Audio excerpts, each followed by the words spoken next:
Hey guys, welcome to solving absolute value linear equations.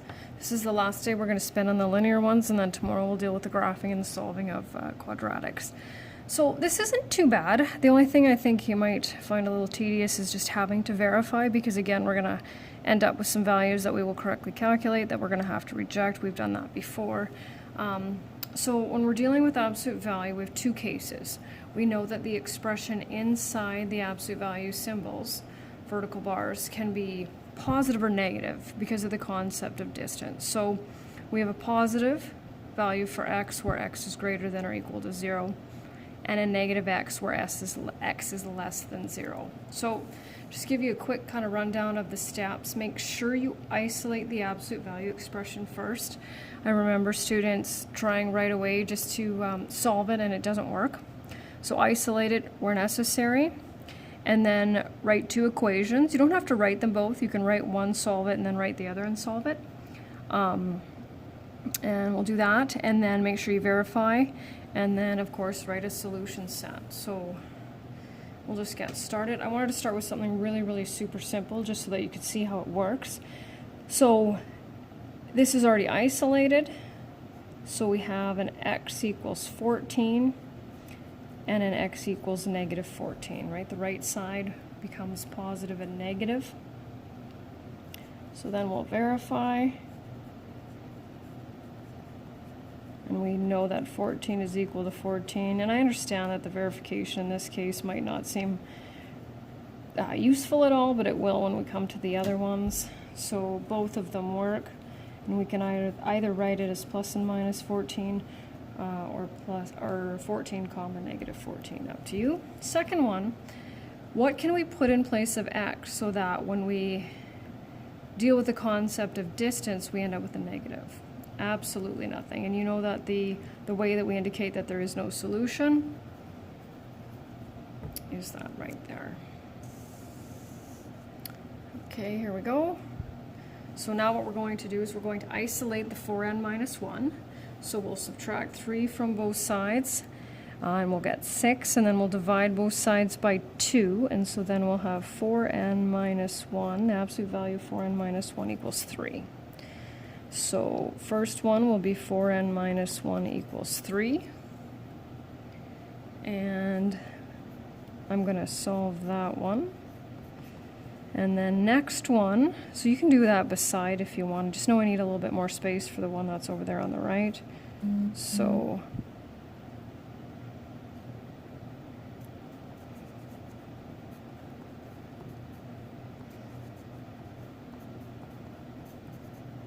here are our two values for n, and so now we'll verify. So 2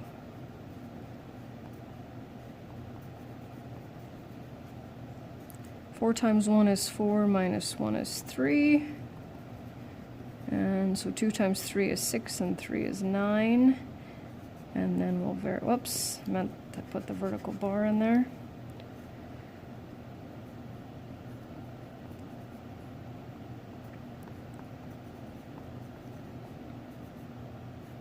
So negative 2 minus 1 is negative 3. And 2 times 3 is 6, and 3 is 9. So both of them work. Just put my solution set over here. There we go. And then the last one for this one before we do a graphing example, you can see that the x plus 5 is already isolated, so I'm just going to move over here. And so this is where you have to be careful. We leave this as it is. So there's our positive value, so we'll subtract 3x from both sides and subtract 5 from both sides. And then, now it's not just negative 4x minus 1, right? And so we don't have to do this, but I like to do this, especially with the first one, to show you. And then we have to make sure to distribute the negative. So you can go right away to the second step here. I don't need to see this at all. Then I'll add 4x to both sides and subtract 5 from both sides. And then I have a nice pretty fraction there. So here's our verifying. Absolute value, always in the original, of course. 2 plus 5 equals 4 times 2 minus 1. Absolute value of 7 equals 7, which is good. And then this next one looks to be a little bit more interesting. Let's pull that down a little bit. Equals 4, negative 4 over 5 minus 1. So we're going to need a common denominator. 25 over 5 equals negative 16 over 5 minus 5 over 5. So then when we do this, we get that. And here's where you can see we're going to run into oh shoot, I didn't realize you couldn't see that. Sorry about that. So we're going to run into a problem here because when we take the absolute value of 21 over 5, we get 21 over 5, but there are no absolute value bars here. So this is one of the ones that we're going to have to reject. So when we do our solution set, we end up with just a 2.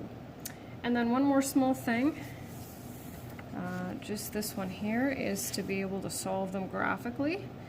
And so it might seem a little bit complicated, but really it's not a big deal. So the first thing that we do is we separate each side into 2 separate functions. And so what we're going to do is we're going to graph y equals x, the absolute value of x plus 5. And then we're going to graph y equals 4. So y equals 4 is a horizontal line, because we know that when x is a constant, it's a vertical line. So y equals 4 is a horizontal line that crosses the axis where y equals 1, 2, 3, 4. So I'm going to do that.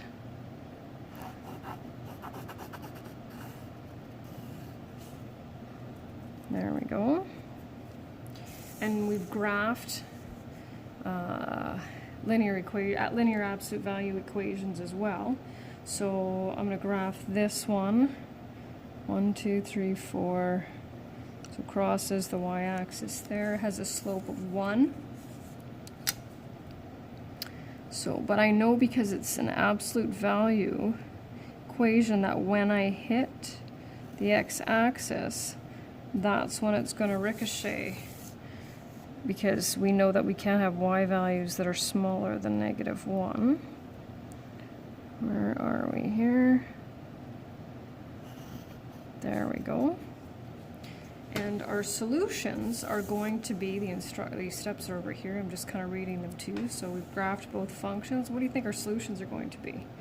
Our intersection points, right? The x values of our intersection points. So that's where those 2 functions meet. And so those are x values of negative 9 and negative 1. So all finished.